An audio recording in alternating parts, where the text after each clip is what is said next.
ಆಯ್ತು ಆಯ್ತು ಮಾಡ್ತೀನಿ. ಚಪಾತಿನೂ ಚಿಕನ್ ಕುರ್ಮಾ ತಾನೇ? ಸರಿ. ಅಮ್ಮ ಅಮ್ಮ ಇರೋ ಎಲ್ಲೈತಿದ್ಯಾ? ಇರೋ ಸೂಪರ್ ಸೀನಮ್ಮ. ಏನೋ ಸೂಪರ್ ಸೀನು ಗೀಪರ್ ಸೀನು? ನಿಮ್ಮಪ್ಪ ಚಪಾತಿನ ಕುರ್ಮಾ ಮಾಡಕ್ ಹೇಳವ್ರೆ, ನಾನು ಹೋಗಿ ಮಾಡ್ಬೇಕು. ಸರಿ, ಅದಕ್ಕೇನಕ್ಕೆ ಇವಾಗ ಹೋಗ್ತೀಯಾ? ಗಂಡ ಹೇಳಿರೋ ಆರ್ಡ್ರು, ನಾನು ಇವಾಗ ಚಪಾತಿ ಮಾಡ್ಬೇಕು. ಅಯ್ಯ, ಏನದು ಆರ್ಡ್ರು ಗೀಡ್ರು? ನೀನೇನಕ್ಕೆ ಇಷ್ಟೊಂದು ಎದುರ್ಕೋತೀಯಾ? ಅಯ್ಯೋ, ಅದು ಭಯ ಪಡೋದಲ್ಲ ಕಣೋ, ಹೆಂಡತಿ ಕರ್ತವ್ಯ. ಹಂಗಂದ್ರೆ ನಿನ್ ಹೆಂಡತಿಗೆ ಆರ್ಡ್ರ್ ಮಾಡು, ಮಾಡ್ತಾಳ ನೋಡೋಣ. ಏನು, ನನ್ನ ಹೆಂಡತಿ ಆರ್ಡ್ರ್ ಮಾಡ್ರೆ ಮಾಡಲ್ಲ ಅನ್ಕೊಂಡಿದ್ಯಾ? ಅದ್ ನಿನ್ ಕೈಲಿ ಆಗಲ್ಲ. ಕಾಮಿಡಿ ಆಯ್ತಮ್ಮ ನಿನ್ಗೆ. ಇವಾಗ ಅವಳು ಬರೋ ಟೈಮು. ನಾನು ಹೇಳಿದ್ದ ಆರ್ಡ್ರು ಒಂದೇ ಸತಿ ಓಕೆ ಅಂತ ನೋಡ್ಕೊ. ನೋಡೋಣ ನೋಡೋಣ ನೋಡೋಣ. ನಿನ್ನಂತ ಮಕ್ಕಳನ್ನ ಎಷ್ಟೋ ಜನ ನೋಡಿದೀನಿ ಕಣ, ನೋಡೋಣ. ಅಲ್ಲೋಡು, ನನ್ನ ಹೆಂಡತಿ ಬಂದು ಕರೆಕ್ಟ್ ಟೈಮಿಗೆ ಬಂದಿದ್ದಾಳೆ. ಇವಾಗ ನಾನು ಹೇಳೋ ಆರ್ಡ್ರಿಗೆ ಎಲ್ಲದಕ್ಕೂ ಓಕೆ ಅಂತ ನೋಡ್ಕೊ. ನೋಡೋಣ ನೋಡೋಣ ನೋಡೋಣ.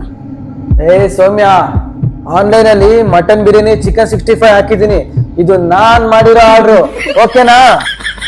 ಸರಿ ಮಾಮ. ಸೂಪರ್